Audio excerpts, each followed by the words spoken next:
On This Week in Enterprise Tech, we talk about how COVID-19 is affecting us all, but it's also driving remote workers. And is your security team ready for all of that? Well, Curtis is going to go take us through it. Plus, Brian Curtis and I talk with Dave Turek, IBM Cognitive Systems Vice President of Technical Computing, to talk about IBM high-performance computing, supercomputers, and AI. You shouldn't miss it. Quiet on the set. This Week in Enterprise Tech is brought to you from LastPass Studios. Stay in control when it comes to your company's access points and authentication.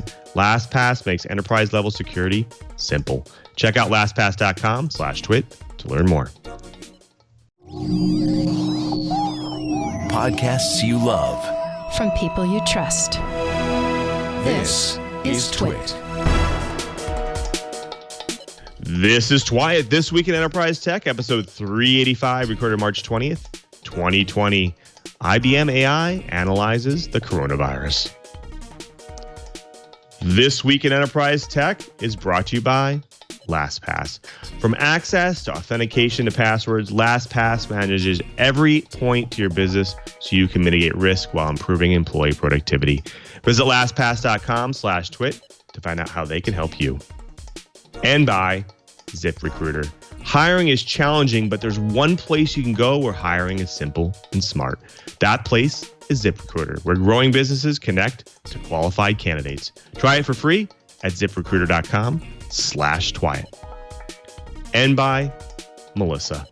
Bad data happens to good companies. That's why 10,000 businesses count on Melissa for clean, reliable address data. Get started today with 25,000 records cleaned for free. That's a $75 value at melissa.com/twit.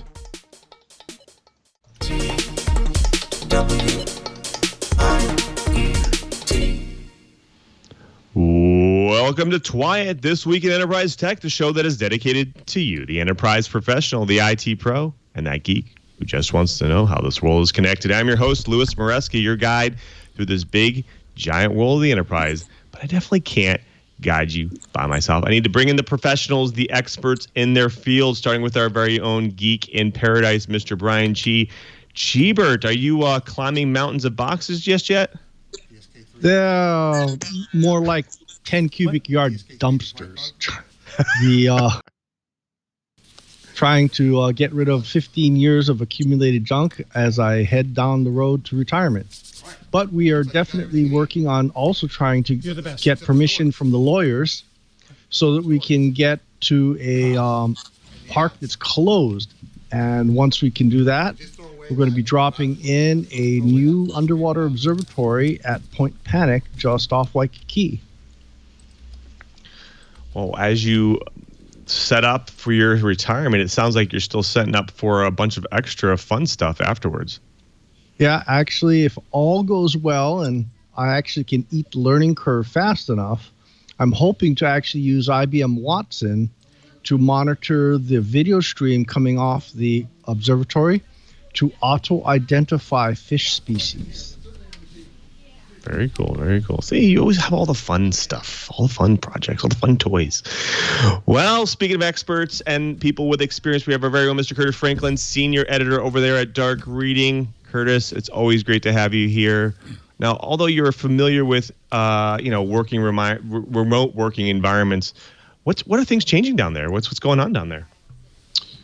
Well, Lou, while I've been used to working at home, we've got a lot of people down here who aren't. And especially since Orlando is built pretty much on a tourist economy, we have a lot of people down here who are hurting and doing things differently than they normally do. It's awfully quiet.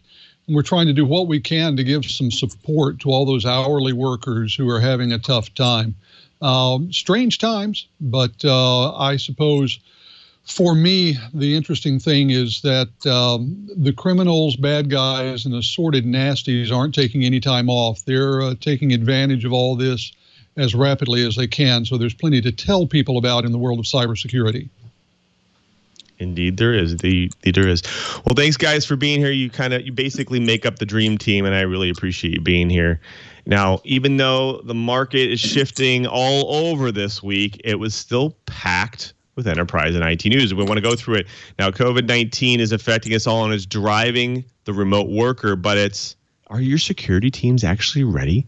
Well, Chris is going to take us through that. Plus, remote work is making possible for people to use new tools and do distance learning, and online tools are on the rise. So we're going to go through some of those tools and those learning capabilities. And today we have a really great guest, a fantastic guest, IBM Cognitive Systems Vice President of Technical Computing, talk about how IBM is impacting the globe with high performance computing and AI. But first, this week has a lot of enterprise news, I'll tell you. So let's go ahead and jump into the blips. Well, folks, you've heard of bug bounties, and they've been super successful for a ton of organizations out there. Now, they've basically incentivized researchers and hackers alike to legally make some capital on providing holes in security and services. In fact, recently, a security researcher found Netflix security weakness that allows unauthorized access to user accounts over local networks. Now, the researcher's proof of concept actually exploits a classic man-in-the-middle attack to actually steal a Netflix session cookie. Now, these browser cookies are the equivalent of a wristband that music venues use to say paying customers aren't charged as an entrance fee a second time. Now, the possession of a valid session cookie is all that's required to access Target's Netflix account. Now, the security researcher who discovered the weakness and privately reported it to BugCrowd said the attack is possible because of two things. Now, the first thing being that they actually continually use a clear text HTTP connection rather than an encrypted HTTP connection by some Netflix subdomains. The second failure is that Netflix was failure to equip the session cookie with a secure flag, which actually prevents transmission over unencrypted connections. So essentially, you hack any Netflix account or of whoever is on the same Wi-Fi network. Makes it pretty easy for them to do that. However, the researcher is now calling out that on March 11th, BugCrowd sent him a notice that the weakness he reported was out of scope with the bug bounty program. Didn't make him very happy. The BugCrowd went on to tell the researcher that it's, in terms of service, barred him from publicly disclosing or discussing the weakness. Now, that didn't make him very happy very much at all. However, the researcher decided to retaliate here, and he ignored that, and he actually went on Twitter and disclosed the vulnerability. Now, given the requirements that the attacker must be on the same local network as the target, it must either trick the target to click on the HTTP link or wait for the target to access one of his own or her own. There's actually a little likelihood that this weakness will actually be widely exploited. But still, the vulnerability provides an opportunity for targeted attacks in a scenario that occurs regularly. Now, I guess it goes to show you, make sure not to bite the hand that feeds you on valuable exploits, or they just might turn on you and find another way. Well, a drop in office occupancy has resulted in a surge in VPN use. Use of virtual private networks, or VPNs, a staple technology for remote work, has more than doubled in some of the countries impacted by the coronavirus pandemic. As offices close, governments mandate social distancing, and workers move to remote work. One provider of VPN services, NordVPN, says that it has seen 165% growth in the number of average daily users in the last week, up from a normal expansion rate of 40%. The increased use of VPNs appears in step with the rise in cases of the coronavirus in many countries. Atlas VPN says that it has seen increases in traffic of anywhere from 9 to 112% in the past week in the 7 countries outside of China that have been hardest hit. Those 7 countries: Italy, Iran, South Korea, Spain, Germany, France, and the good old US of A. In the past, only about a third of knowledge workers in the United States have worked remotely to any degree, according to a survey conducted by Citrix. The coronavirus pandemic has and will continue to change that. Aaron Zander, head of information technology at vulnerability program provider HackerOne, said, quote, "Without a doubt, in 9 months, we'll be looking at news stories about 2 impacts resulting from COVID-19, all the babies being born, and all the breaches that have happened because of negligent infrastructure," end quote. Well, my story hopefully is a little happier. So amid all this pandemic freakiness, T-Mobile got some emergency access to Dish TV's 600 megahertz spectrum. And I should put this in perspective. 600 megahertz is low enough that we can start doing some interesting things. T-Mobile will borrow spectrum in the 600 megahertz band from Dish, Comcast, and other companies to boost mobile bandwidth during the coronavirus pandemic. The Federal Communications Commission yesterday granted T-Mobile temporary authority to use the spectrum for the next 60 days. T-Mobile already has 600 megahertz band licenses throughout the United States from a spectrum auction in April 2017. In that auction, T-Mobile spent $8 billion for 45% of the available spectrum, amounting to an average of 31 megahertz in each market. Dish spent $6.2 billion in that auction, while Comcast spent $1.7 billion.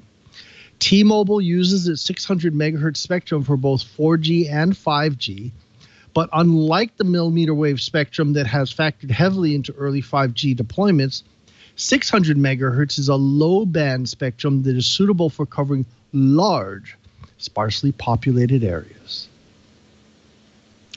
I like to pay attention to prestigious awards and their winners. No matter how geeky they may be, they provide a view into the looking glass of new technology and trends out there. Now, the Turing Award is no exception here. It's given to those that provide contributions of lasting and major technical importance to the computer field. Now, the latest winners of the award are no exception to this rule and to this field, to the amount of impact they've had. Now, one of the latest winners, Pat Hanrahan, is actually the chief scientist at Tableau and the previous founder of Pixar. Now, he created several of the tools and techniques that essentially made modern CG imagery possible.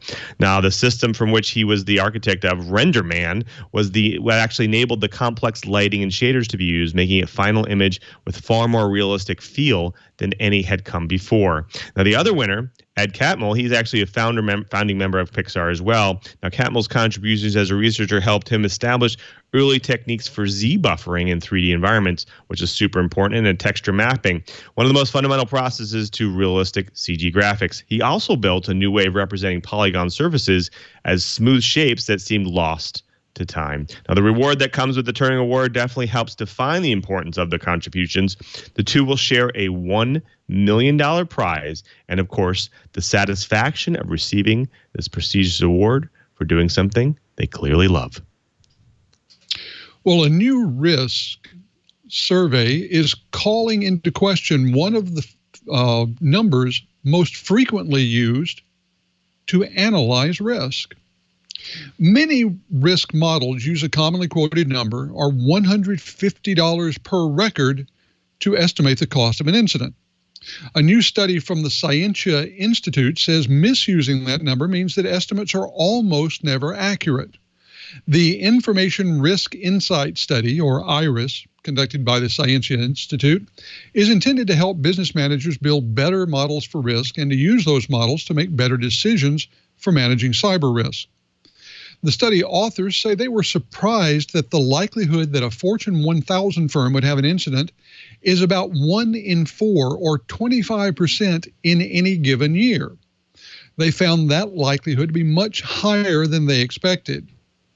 An equal surprise came on the flip side in a study of small and mid-sized businesses, where they found that the likelihood was only 2% in a given year. Now, when Scientia researchers analyzed the incident data as a proportion of revenues, they were surprised again. They found that the incident cost was well under 1% of the annual revenues for the typical breach of a large corporation. News is quite different for small companies. 1/4 of annual revenues for the typical breach of a small and medium enterprise. Now, they were judging this against numbers from the 2019 cost of a data breach report by IBM Security and the Ponemon Institute, which showed that data breaches cost on average $150 per record involved. And that number, as we said at the beginning of this, is frequently used to estimate the incident cost in risk analysis.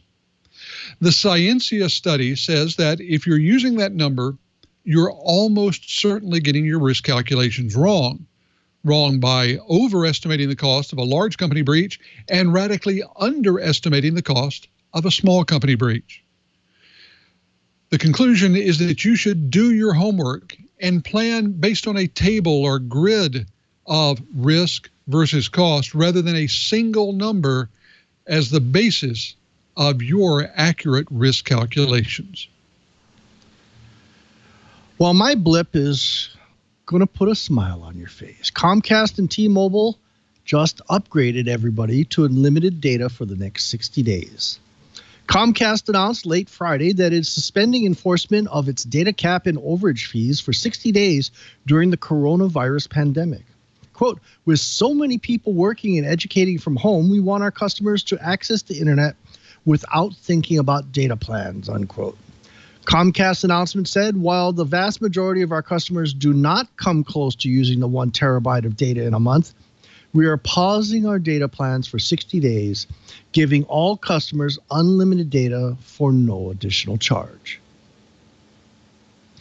Now, you may have heard of Necurs Bot. At the height of its powers, Necurs was one of the most disruptive forces on the internet, a sort of Swiss Army knife botnet. Over the years, it's actually harnessed more than 9 million computers unwittingly under its control to send spam, to distribute ransomware, and attack financial institutions and more. Now, Necurs has been silent lately, actually. Its most recent significant activity actually petered out last March, but it still has 2 million infected systems awaiting its next command. However, that won't happen if Microsoft has something to do about it.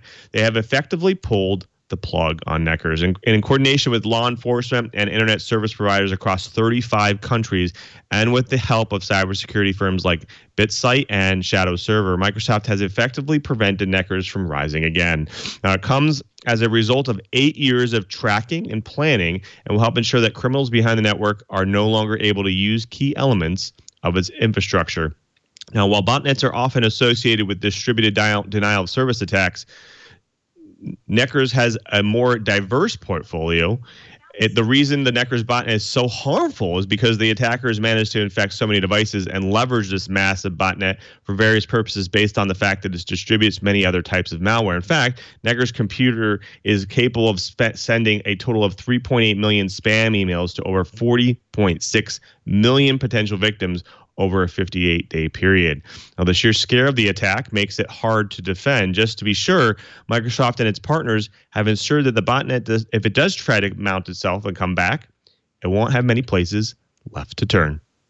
Well, folks, that does it for the blips. Next up, the bites. But before we get to the bites, we have to thank a really great sponsor of This Week in Enterprise Tech, and that's, of course, LastPass. Now, speaking of good security habits and good security, we want to thank LastPass because it's really one of my favorite tools. And I'll tell you one thing, people love tools, and they love tools that save them time and money and actually secure things, and LastPass is definitely it. In fact, think about it. You have a username and password for every site you go to. Every site, especially the ones you find most important, like your financial sites and your business sites and your social networks and your email, you name it. Now, for me, it's 5 banks. I'm supposed to remember those different passwords and usernames for every site? Definitely not. Well, that's where LastPass comes in and saves us all. It automatically remembers and fills your passwords anytime, anywhere, whether you're on a computer or a mobile device. All you have to do is remember the master password, and LastPass remembers the rest. Now, there was a global security report that recently came out, and it revealed that some interesting findings of some trends in credential management, access, and authentication throughout businesses worldwide. Did you know that employees have been known to reuse passwords 13 times on average? It's true. They use it, and that makes them a weak link, because if one password's compromised, it compromises a bunch of systems. Now, LastPass offers multiple solutions for businesses here to help things. LastPass Identity unifies password management, single sign-on, and biometric multi-factor authentication into one single solution. In fact, they have adaptive authentication, which actually combines biometric and contextual intelligence to prove a user's identity with a variety of flexible MFA options.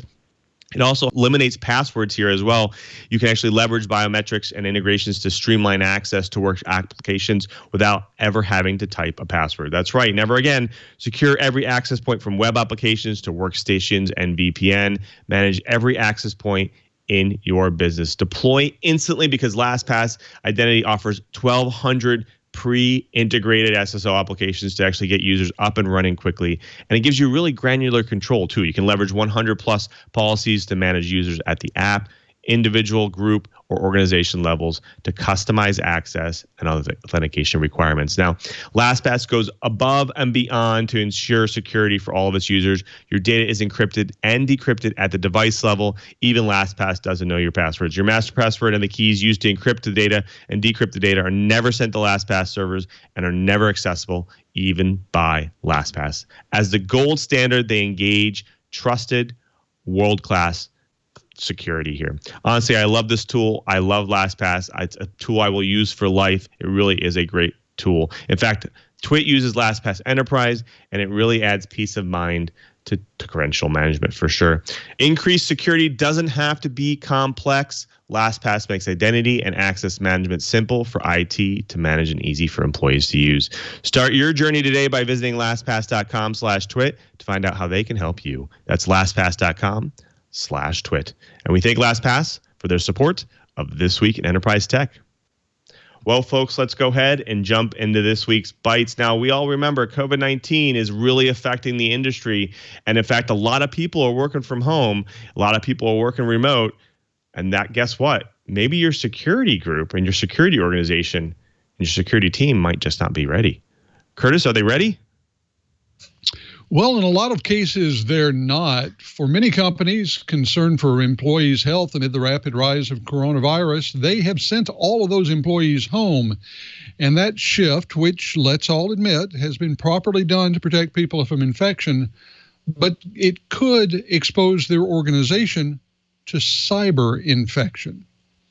Now, businesses ranging from tech giants to startups are clearing their offices, and the list grows every day. Just today, we have seen California, Illinois, and New York all tell employees not part of critical businesses, which basically means if you're not directly involved in healthcare, law enforcement, or feeding people, you should stay home. And companies are having to adopt to that. Craig LaCava, Global Executive Services Director at Optiv Security, said, quote, most CISOs are thinking about it. They're being diverted to calls with executives briefing them about it, and they're getting ready for worst case scenario.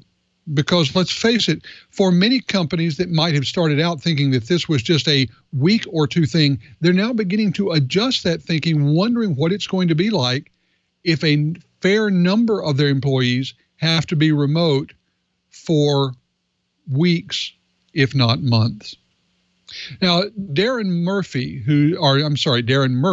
who's head of remote at GitLab, called the trend crisis-driven work from home. And as he points out, this is much, much different from an intentional, planned approach to remote work. Employees are being thrust into remote work without preparation, without warnings, without documented processes to guide them.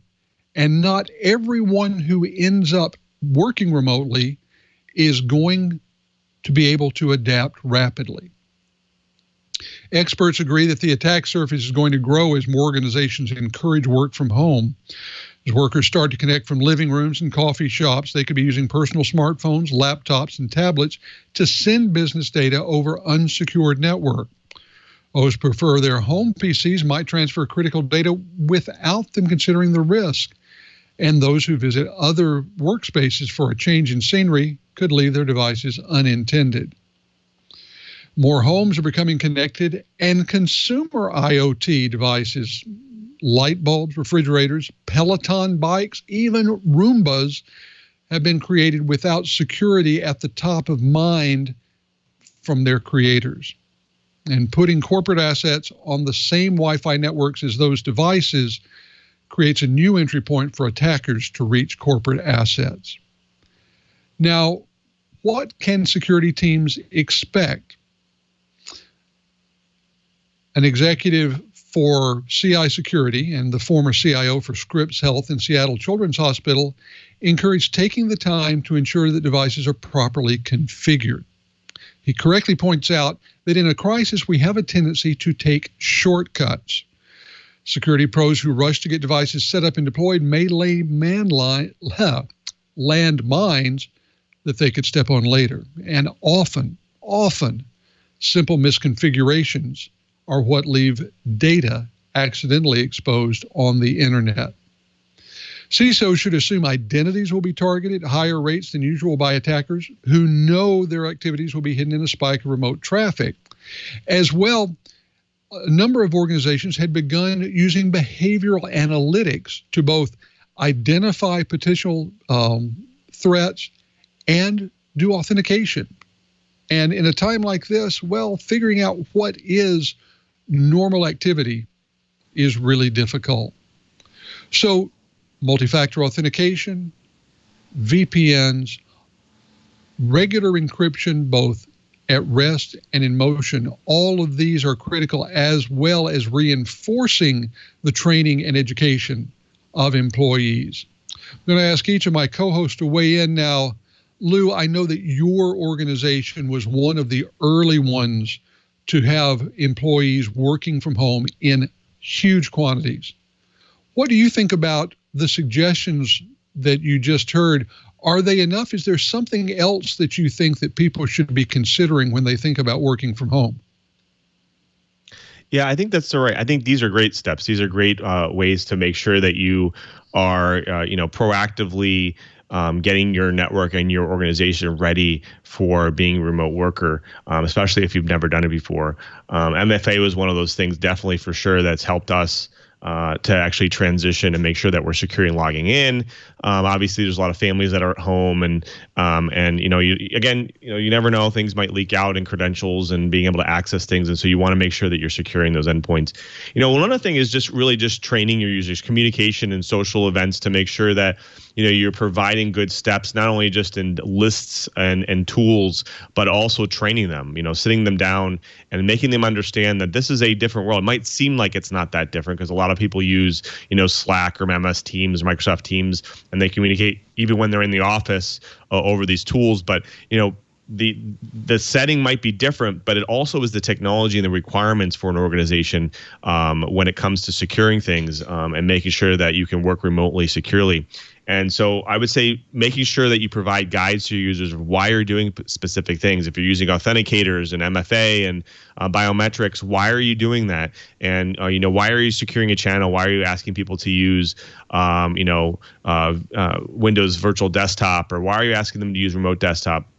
Why are you also asking them to, use secure channels for documents and data, and MDM on their devices, mobile device management? You really need to educate the users because a lot of them just don't understand. They think it's just extra restrictions to make it harder for them, but really it's trying to making it more secure for them so they can be ready to do this remotely. And I think that's a really hard part for people to grok sometimes in organizations. I see a lot in the industry where organizations will start locking things down because they've never done it before. And then, people just think it's just extra hoops that they have to get jump through. And sometimes it impedes their productivity sometimes. So I think education's a really big thing. And I think just explaining it to users will help them actually adopt it sooner and easier. Well, Brian, I know we want to get to our guest, and you have a long history in this kind of work. So if you had one phrase that you wanted to leave in the top of everyone's mind regarding this, what would that phrase be? Well, you know how in this pandemic we're talking about social distancing? Make sure, we keep that 6 feet distant, separation. My suggestion is do the same thing for your data. Even really, really inexpensive firewalls can set up multiple zones. Set up a separate zone on your home firewall. Even the cheapies can do it. Put your stuff on that when you do just working from home. Leave the kids on the other one. Because, schools aren't anywhere near as good as an enterprise at making sure the kids' laptops or other devices aren't infected. So if you at least do some data distancing, maybe that's a step in the right direction. Well, folks, next up we have a guest to drop some knowledge on the Twilight Riot. But before we get there, we have to thank another great sponsor of This Week in Enterprise Tech, and that's ZipRecruiter. Now, ZipRecruiter's technology finds people with the right experience and invites them to apply to your job. It's that easy. That's what it does. According to ZipRecruiter research, nearly 75% of employers are having difficulty filling open positions, and employers are taking a bold step to hire. Now, for example, 68% of employers have raised their wages. That's right. 23% have increased their benefits. If you have a difficult role to fill, no matter what the industry, hire with ZipRecruiter. Now, ZipRecruiter sends your job to over 100 job sites, but they don't stop there. With their powerful matching technology, ZipRecruiter scans thousands of resumes to find people with the right skills and experience for your job and actively invites them to apply. Now, you can even add screening questions to your job listing so you can filter out candidates and focus on the best ones, the ones that fit the best. Now, ZipRecruiter is so effective that 4 out of 5 employees who post on ZipRecruiter can get quality candidates within the first day. Now, you know, it's not easy to hire the right employees for the job you need to fill. For me, the one position, I actually spent 100 hours of looking through resumes, posts, and applications. I need a tool that is effective and time-saving, and that is ZipRecruiter. In fact, I found that ZipRecruiter finds candidates from places I've never recruited before, finding unique and diverse set of candidates and making them more visible to me.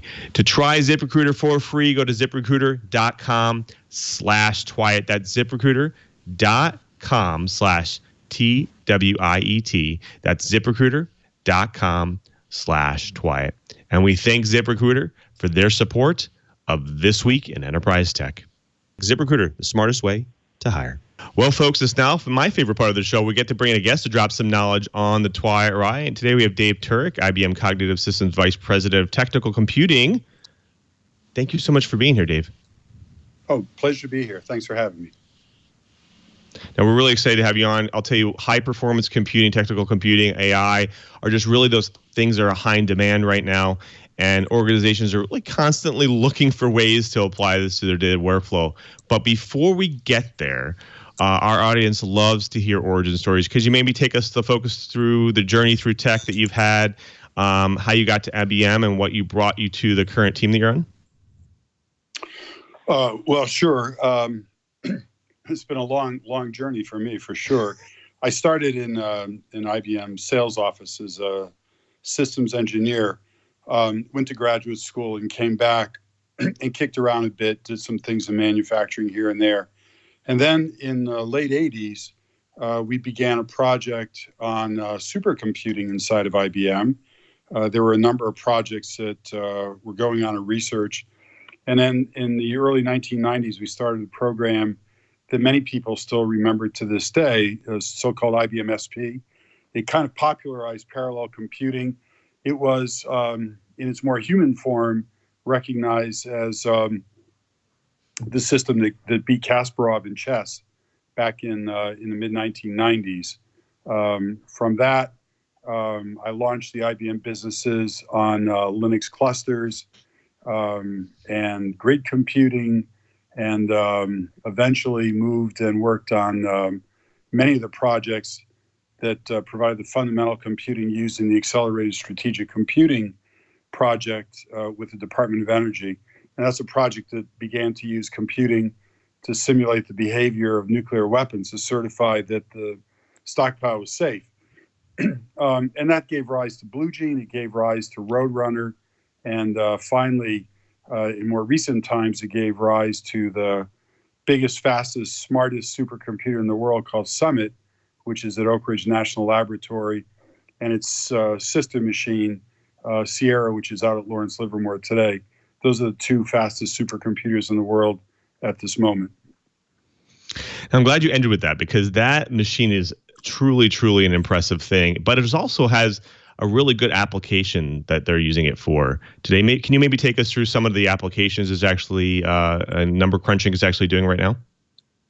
Yeah, I think the most notorious thing that's going on right now is relative to COVID-19, where researchers at Oak Ridge and University of Tennessee have gotten on the Summit system, and they've used it to actually cut down quite dramatically compounds that they thought might have efficacy with respect to treating COVID-19. So not a vaccine necessarily, although there might be precursors here, but think of it more in terms of compounds that could impede the ability of the virus to infect healthy cells. They began with 8,000 compounds and were managed to use computational methods to reduce the test case they wanted to look at to 77, 99% reduction. And they did that in about a day and a half or 2 days. And it's a clear example of how computational methods can be used to supplant the sort of standard analog stuff that we all remember from high school chemistry and biology. So no pipettes, no beakers, none of that stuff. Everything is done with computational methods to give a perspective of what drugs we should really be looking at for treatment of the disease. Now, traditionally, a lot of scientists, they would have all these different compounds. They'd have to go into a lab and they'd have to do a bunch of experiments to reduce that down. And it takes a lot of time. It takes a lot of effort. And with the amount of urgency that's going on, especially with this pandemic going on, what kind of a time save is going on here? Like, what is the scale of this?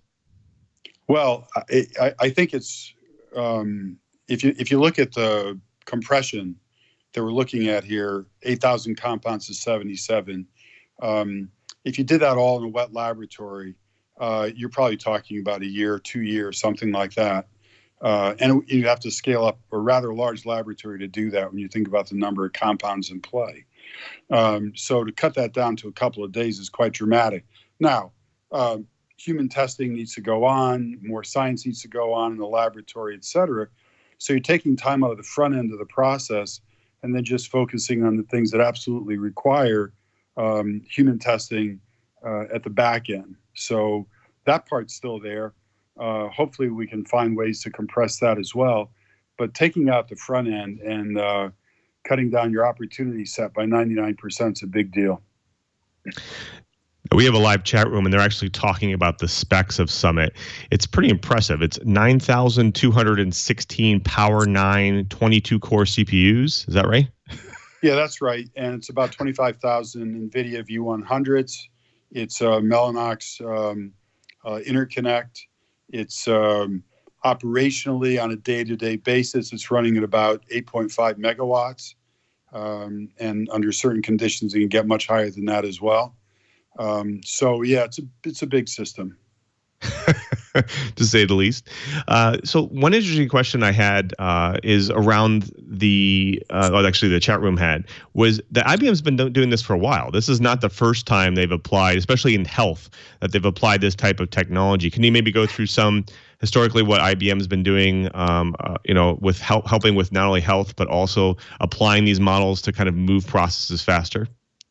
Yeah, sure. So I think from my perspective, and maybe for the sake of the audience, biology has been kind of late to the game in terms of computational methods, at least relative to the physicists, the chemists, and so on. And I think if you look at the latter part of the 1990s, where you saw this great influx of money in the VC community coming into bioinformatics, we saw a real sort of revelatory embrace of computational methods to biological problems. Human genome, of course, sparked this as well. And it gave rise to a very rapid uptake of these kinds of capabilities.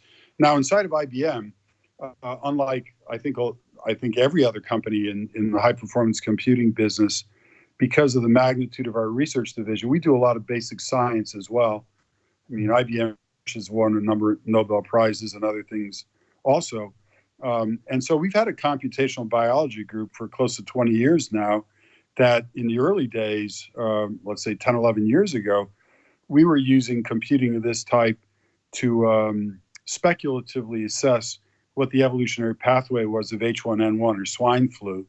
And that's an important thing because you have to look at how these viruses mutate over the course of time or evolve so that you can begin to speculatively create the vaccines for the next flu season. Now, we understand H1N1 is not in the same family as what we're talking about with COVID-19, but those computational techniques are very similar in that respect. You're getting down at kind of the cellular level.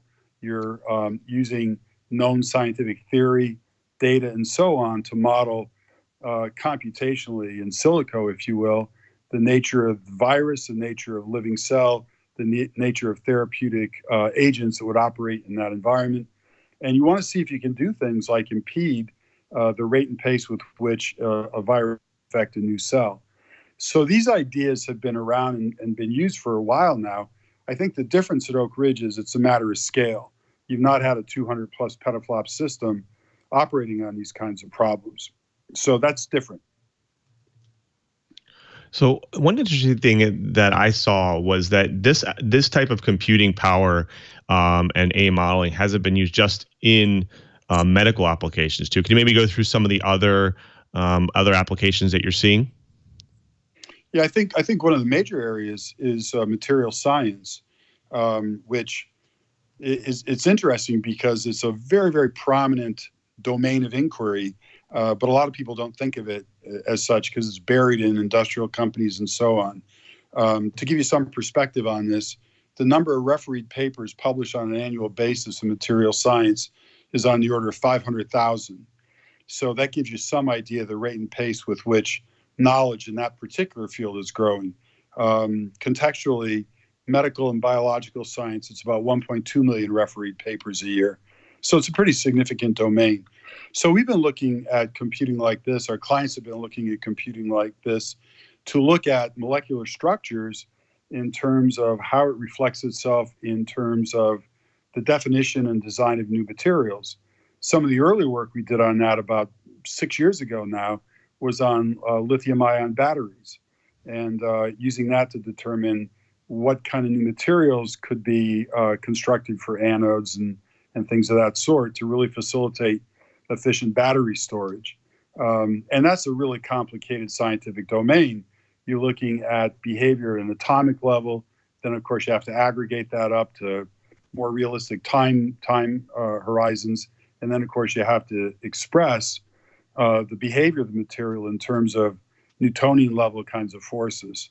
So in some cases, you're bumping from quantum level kinds of calculations all the way up to Newtonian level calculations and points in between. It's an interesting adventure in terms of what's called multiphysics. When you look at the span of time scales that range from femtosecond, 10 to the minus 15 or 16, all the way up to clock time that we have to deal with. Huge amount of computation required to do that. Fantastic. Well, folks, when we come back, we're going to be more with Dave Turek, bring in the co-host to talk a little bit more about computational computing as well as technical computing and AI. But before we do, we have to thank a really great sponsor of This Week in Enterprise Tech, and that's Melissa. Now, what can really hurt businesses? Well, bad data, of course. That's where the leader in address verification comes in and saves us all. That's Melissa. Now, every address is covered from Adelaide, Australia to ZipRecruiter, Colombia, and everywhere in between. Now, having run numerous businesses and ones that depend on accurate data, I can tell you that there's nothing good about bad data. Nothing good at all. Not only does it cost money, but it hurts sales and decreases customer satisfaction. Now, it can hurt a business really bad. Now, if a bad address or duplicate records and bouncing emails are hurting your business, isn't it time to come clean with Melissa? Now, don't only take my word for it. Check out Delta Faucet, Z1 Motorsports, and Car2Go, who use Melissa. Now, Delta Faucet was able to actually improve their call center processes with global address auto-completion. Melissa was able to reduce fraudulent e-commerce transactions for Z1 Motorsports by 90%. Melissa provides a full spectrum of data quality protection for your customer data. They verify postal addresses, mobile numbers, and email addresses. Now, update the addresses of customers that have moved and eliminate duplicate records. Gain additional customer insight into your data with Melissa's analytics as well. Now, easily build address verification and customer data validation into your custom application using Melissa's APIs, CRM cloud connectors, and e-commerce plugins, or upload your customer file for quick data cleanse. Now, Melissa is serious about securely managing your data. They continually undergo independent security audits to reinforce their commitment to data security, privacy, and compliant requirements. They are SOC 2 and HIPAA and GDPR compliant, so they really help you meet the requirements you need for your organization. Mailers spend about $20 billion annually in undeliverable mail. Don't lose customers or cash. Make every address count. Bad data happens to good companies. That's why 10,000 organizations worldwide trust Melissa to get their customer data clean and accurate. Get started today with 25,000 records cleaned for free. That's a $75 value at melissa.com/twit. That's melissa.com/twit. Or you can call 1-800-MELISSA to find out more. And we thank Melissa for their support of This Week in Enterprise Tech. Well, folks, we've been talking with Dave Turek, IBM Cognitive Systems Vice President of Technical Computing, about a lot of the new applications that IBM has, especially IBM Summit, which is one of their supercomputers that's over there at Oak Ridge National Laboratory, really fantastic place that's doing some research and some development on the new COVID-19 possible opportunities to cure that and do some modeling on it. Dave, thanks so much for being here. I do want to bring my co-hosts back in because they're chomping at the bit here in the chat because they just love to talk enterprise hardware and enterprise technology. I want to bring in Curtis first. Curtis, you're in the enterprise realm. There's some amazing stuff coming out at IBM. There really is. And Dave, I appreciate you being here. One of the questions I had, I know that with many of these supercomputers based on the massively parallel architecture, they're designed so that they can have multiple schedulers running and basically divide the machine up so that it can be partitioned out to different uses at one time. Is it reasonable to assume that for something as important as this chemical analysis that was just done on the possible helps for COVID-19, that they gave the whole system over to that analysis, or was it idling off on some corner and still doing this amazing work? Well, you're right. Practically speaking, on a day-to-day basis, the system at Oak Ridge and systems of that magnitude elsewhere around the world are divided up through scheduling. And because, listen, Oak Ridge has over 3,000 scientists. So you can imagine the queue of people trying to get access to this. This particular endeavor on COVID-19 was a portion of the system, but the computational power even of that portion is significantly greater than what an academic might get in ordinary circumstance. So it's a real opportunity for them to achieve breakthrough that they couldn't otherwise get access to. Well, you talk about the different kinds of systems and all the different scientists they have there at Oak Ridge. I've been doing this long enough. I can remember when a fair chunk of all the supercomputing that was done on vector processors, which frankly lent themselves to a fairly narrow class of problem solving.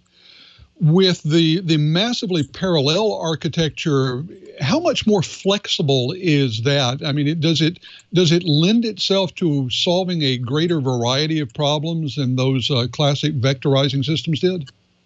Yeah, I think, and by the way, there still are vector systems. Fujitsu does that, specifically targeting weather, but the marketplace shifted around 1993 to embrace parallelism, and I think the Thinking Machines out of Cambridge, Mass, was a pioneer in that regard.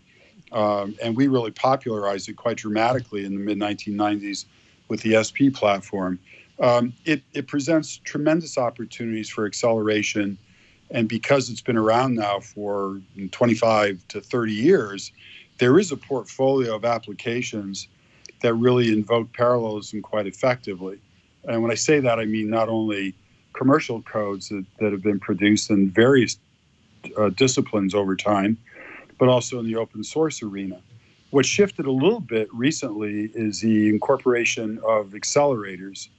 So accelerators, of course, have been talked about since the very beginning of time, but always Moore's Law would catch up by the time you could produce the accelerator that you're talking about. Now, as Moore's Law sort of comes to an end, you've seen a real positive uptake of the NVIDIA technology, and subsequently I would expect a huge number of different kinds of accelerators hitting the market, even beginning later this year. So that combination of technology has been the most recent transformation to further kind of amplify what the capability of standard parallel architectures can provide. Well, I want to let my co-host get back to you, but I've got one more question. Looking forward a little bit, I noticed that one of the things that Summit is noted for is its energy efficiency. And obviously, as a class of technology, you would love to have this kind of power or this class of power available when you didn't have the facilities of the TVA sitting outside your door to power it. I know that there have been developments in things like neuromorphic processors and others. Do you see the technology broadly developing to ultimately make greater power available to more customers, or is this likely to be just a taller tentpole sort of thing where a small handful of systems get ever more powerful while the rest of people kind of sit where they are? So this is a big question. And, the Europeans launched the European Processor Initiative a couple of years ago with a proposition that by invoking the ARM architecture, they could, with high energy efficiency, serve everything from onboard computers and automobiles all the way up to supercomputing. But physics are physics. And when you start to crank the clocks on these ARM processors, guess what? They still run pretty hot, and you're still burning a lot of energy. I think there's a different idea that's grabbing hold now, and that is there's a subtle migration. Well, it's actually not so subtle anymore in terms of migrating away from classic HPC approaches. So this is not a hardware argument I'm about to make. It's really more of a software argument. Classic HPC approaches, partial differential equations, linear systems, nonlinear systems, these mathematical representations of processes and systems are not giving way to AI approaches, which are very heavily data-centric. And Oak Ridge is doing pioneering work in that regard, by the way. So they're decomposing classic problems in high-performance computing and seeing where AI approaches can either augment or even displace some of the classic HPC kinds of approaches. And that has a pretty profound effect on speed up, on energy consumption, all these matters. So I think in terms of the broader question of energy efficiency, I think it's a combination of modeling and software techniques coupled with modern hardware architecture that work in concert to really kind of produce more efficient solutions in the future. And in our case, of course, we're making a lot of investment in quantum. And of course, everybody understands that quantum doesn't solve every problem. You're not going to run quantum to do a payroll application, for sure. But just like one decomposes the Summit system to make allocations of resources to different users, so can you decompose an application and route different pieces of it to different kinds of computing architectures. And one of those, certainly in the future, will be quantum. So it's a lot of dials and levers that we really have to work with simultaneously to get you where you want to get to, the way you posed the question. Because, listen, it's very simple. There's no such thing as 0 nanometer technology. So for people who wanted to follow Moore's law down the technology curve, we're getting to a limit, whether you like it or not. So you do have to explore these other approaches. Dave, this is Brian. I've got a question for you next. I actually used to run an IBM SP2. I inherited it from the Maui Supercomputer Center at the University of Hawaii Computer Science Department, so that we made the SP2 available to our students. So yes. It's very exciting. I'd like to ask you, are we going to, now that we're starting to see IBM Watson front-ending a lot, your giant HPC clusters, are we going to start seeing things like, say, HPC as a service, where Watson or similar toolkits will become more available to the day-to-day people? Say, for instance,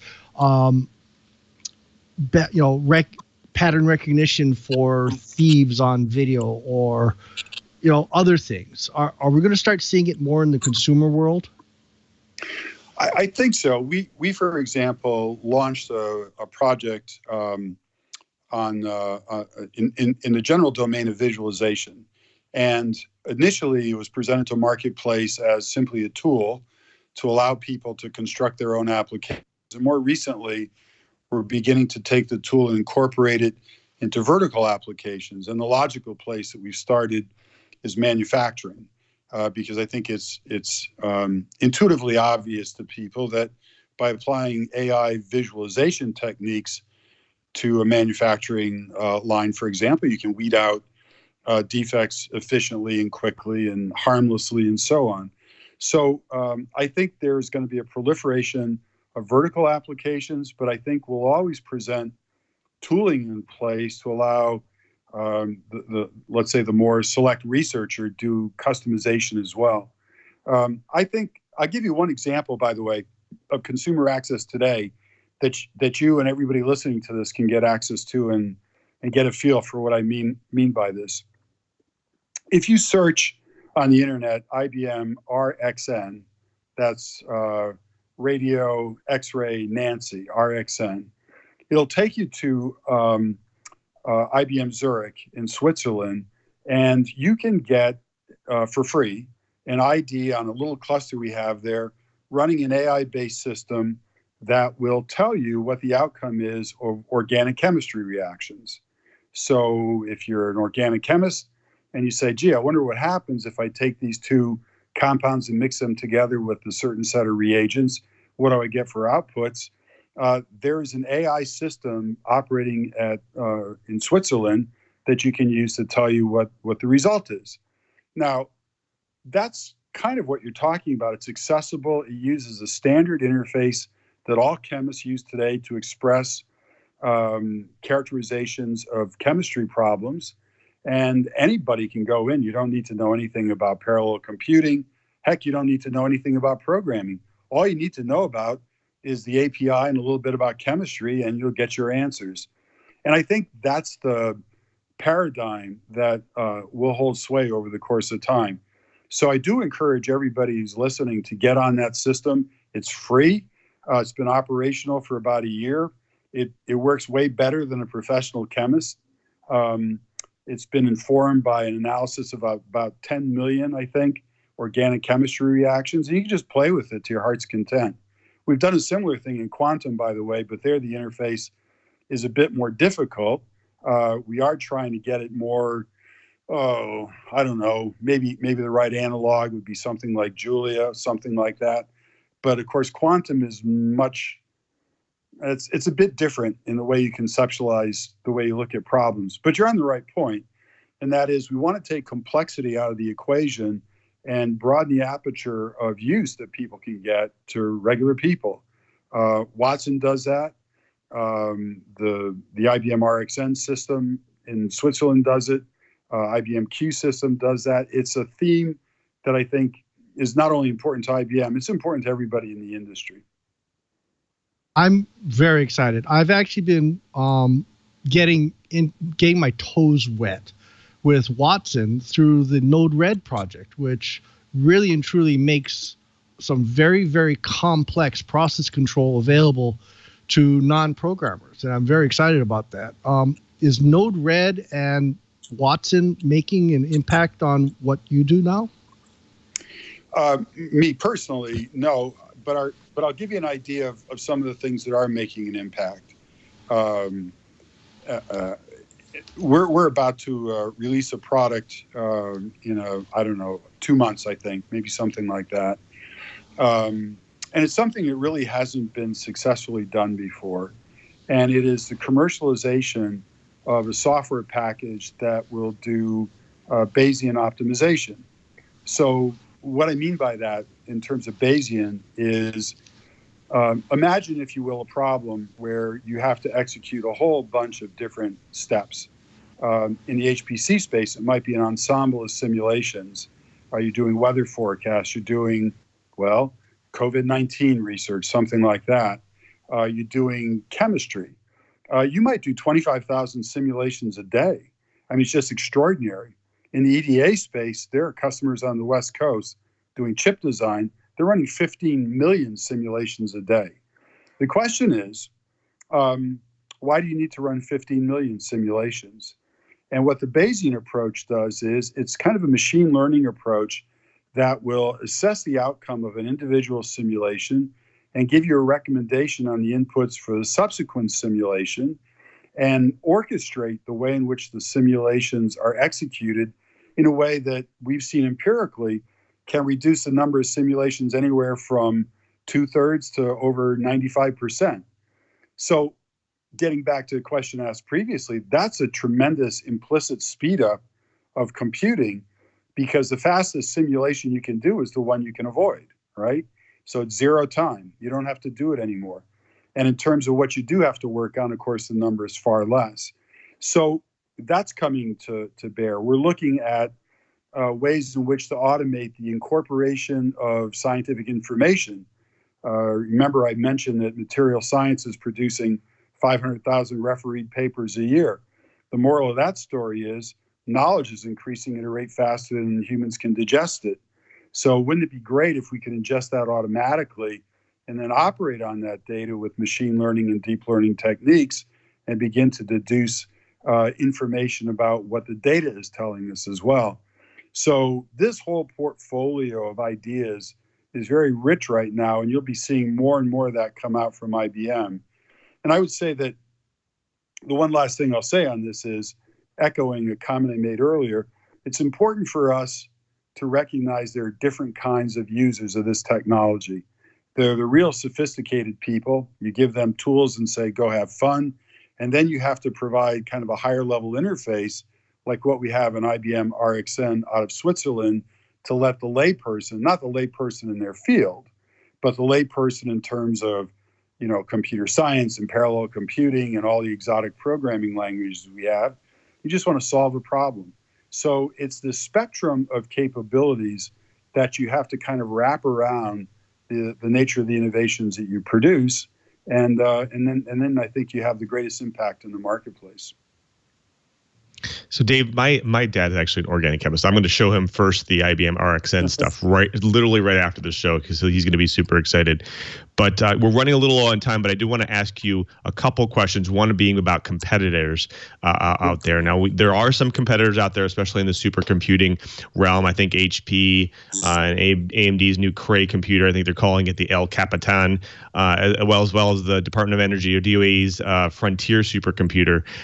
How are these? Now, these are not in reality just yet, but how are these types of technology kind of driving innovation forward, especially at IBM?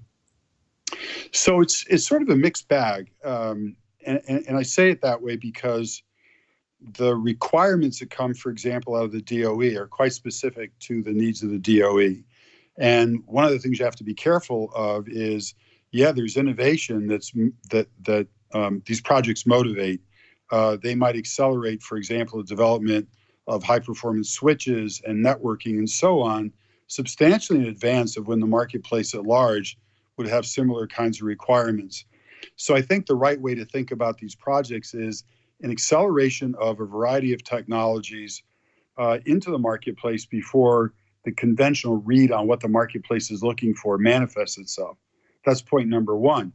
Point number two is the construction per se of these systems is very targeted to the kinds of uses to which the DOE puts the systems. And you have to be very careful not to get trapped in the sense of being so specific to the needs of that particular client, you deny the utility of your innovation to the rest of the marketplace. I commented about running at 8.5 megawatts or something like that. And so that's significant, right? That's millions of dollars a year just in terms of electricity costs. But nobody's buying or building systems of that size.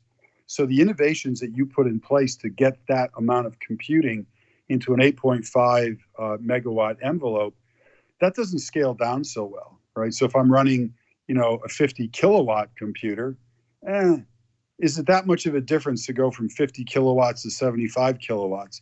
And the answer is no, it's not. But if you bust yourself to make that 8.5 million budget, that kind of innovation may not manifest itself through the rest of the marketplace. So it's a complicated little dance that you have to run. But in general, it drives the market forward in many, many interesting ways. It's not the only motivation for innovation, though, in the space. Well, we've had Dave Turek, IBM Cognitive Systems Vice President of Technical Computing. Dave, thank you so much for being on the show. Can you maybe tell the folks at home where they can find a little bit more about IBM's Summit, IBM's Power 9 technology, and especially a lot of the systems and services you talked about today? Yes. First of all, if you Google IBM Summit and COVID-19, you'll see press releases and other material that's quite specific to that. If you go to IBM, www.ibm.com, you can do searches on all these topics from that webpage as well. And certainly I would recommend everybody go to the website at Oak Ridge National Lab and the other science labs in the U.S., Argonne and others, to get an idea of how broad and deep the scientific community is in the U.S. in terms of their use of computational science. Thank you again, Dave, for being here. We really appreciate it. Okay, thank you, everybody. Bye-bye. Take care. Well, folks, you've done it again. You've sat through another hour of the Best Dang Enterprise podcast in the universe, according to 9 out of 10 HPC nodes, crunching on episodes of Doctor Who. But I want to thank everyone who makes this show possible, especially to my co-host. That's right, starting with our geek in paradise, Mr. Brian Chee. Cheebert, what's going on in the coming weeks, and where can they get in touch with you to drop some actually ideas on future Twilight episodes? Well, my Twitter handle is ADVNETLAB, Advanced Net Lab, and I'm going to be dropping pictures and maybe some video as we try and put in the next underwater observatory at Point Panic in Honolulu. We actually had to get special permission from the lawyers and other people involved because all our parks are closed. But I would love to hear from you with show ideas. So ADVNETLAB, or better yet, why don't you just toss us an email? I'm cheebert@twit.tv, or better yet, use twit@twit.tv, and that hits all the hosts. Love to hear your show ideas, and stay safe, everybody. Thanks, Cheeber. You as well. You as well, my friend. We also have to thank our very own Mr. Curtis Franklin. Curtis, people love reading your stuff. Can you tell the folks at home where they can find you and all of your work? Well, you can always find my writing at darkreading.com, and especially over at the edge of dark reading, where my longer work is found. I've got a couple of pieces coming up. I've done 2 so far on the issue of risk and putting numbers to risk, analyzing risk, basically trying to get a handle on the risk that your organization faces through cybersecurity. Got another one coming up on third-party risk this coming week, as well as a piece on business email compromises. Also doing a big list. You know, a lot of companies have offered their services and products free for the duration of the coronavirus crisis. We're going to put together a list of those over at Dark Reading, so feel free to check it out. There'll be a pointer to every one of those articles in my Twitter feed. That's at KG4GWA. If you have a suggestion, hit me up there, or as Brian said, let us know at twit@twit.com. Thanks for watching, and echo that. Be safe and be well, everyone. Thanks, Curtis. Definitely stay healthy and keep safe for sure. Well, folks, we also want to thank you as well. You are the loyal listener, loyal watcher who watches and comes in and jumps in and watches our show each and every week to get your enterprise goodness. We want to make it easy for you to watch and listen to the show and get your enterprise news. Go out right now to twit.tv/Twilight, our show page. There you'll find all the amazing back episodes, notes, co-host information, guest information, as well as, more importantly, next to those videos, you'll get really helpful download and subscribe links. That's right. Get your video version of your choice, your audio version of your choice, your HD video version of your choice, and listen on any one of your devices and any one of your podcast applications. It's really the best way to stay on top of your enterprise news and IT news. So go ahead and subscribe. Now, after you subscribe, impress your friends, your family, your members, your coworkers, and share the gift of Twilight. That's right, because they will definitely be impressed, because Twilight is the best place to go for the enterprise and IT news.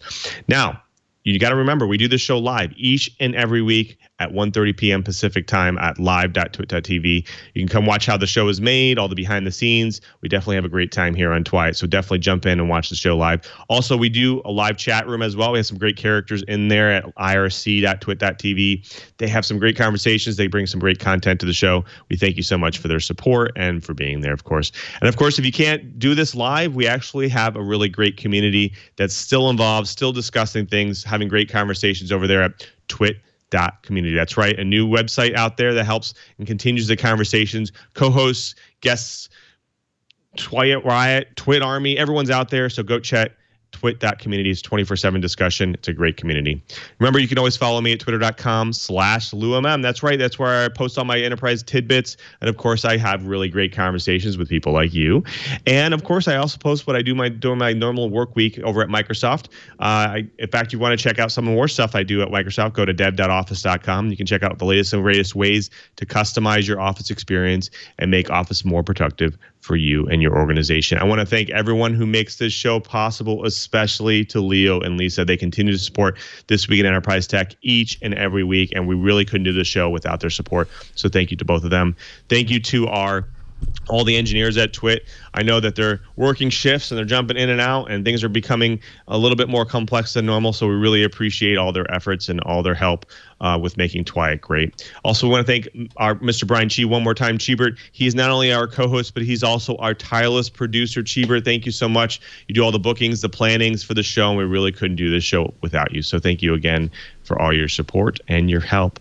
And of course, before we sign out, we have to thank our TD for today, Jeff, thank you so much for being in studio, and we appreciate all your support. You know, we normally have our traditional question of the week. We want to hear, how are things going for you? How are things going in the studio? And are things kind of staying a little bit normal? Things are definitely not normal. We've swapped it all up, and everybody's working from home, but they're doing a fantastic job. The Twit network keeps going. I'm really impressed. I've been watching it at home. It's really amazing how they've all come together. And you guys pulling it all together for us is really awesome. I want to thank you for it. Well, we really appreciate your support. Thank you so much for being here, Jeff. You're very welcome. Well, great. Thanks so much. Well, until next time, I'm Louis Maresca, just reminding you, if you want to know what's going on in the enterprise, just keep quiet.